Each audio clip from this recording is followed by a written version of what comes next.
Assalomu alaykum, hurmatli obunachilar. Gruppamizdagilar Qirg'izistondan o'shdan bitta akamiz nabor buyurtma qildi. Akasiga podarka qiladi ekan. Katta nabor qilib berdik. Bittani chiroyli xudo xolasa zo'r bo'ldi. Go'sht suvaylarda chopgani bitta chopadigan boltasi. Buqalarni rasmini tushirib, chiroyli qilib ishlab berdik. Boltamizning materiali reles materialdan bo'lgan, mo'shni ishlangan. 4 ta qossob pichog'i bo'ldi. Bitta chopqisi bo'ldi. Go'sht suvaylar chopgani. Qirg'izistonda bayrog'ini tushirib chiroyli qilib berdik. Orqasiga mana Sanjarbek akaga ukasidan esdalik uchun deb chiroyli qilib yozib berdik. Chopqimiz ham juda chiroyli ishlangan. Yorma materialdan bo'lgan. Reles materialdan ishlangan, yorma qilib ishlaganmiz. Bitta bo'g'izlaydigan pichog'i.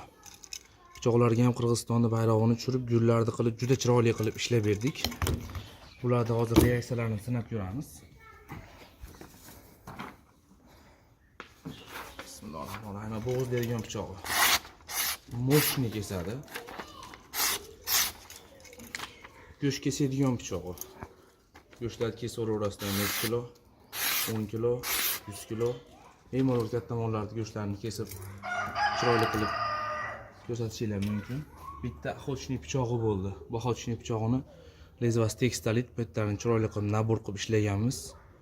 Toza qalaylardan foydalanganmiz. Bunga ham chiroyli qilib yozib berdik. Kimga shunaqa chiroyli xizmatlar kerak bo'lsa, bemalol murojaat qilishingiz mumkin.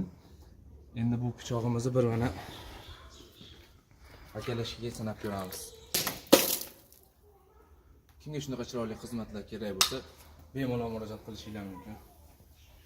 Zakazimiz Telegram kanali orqali bo'ladi.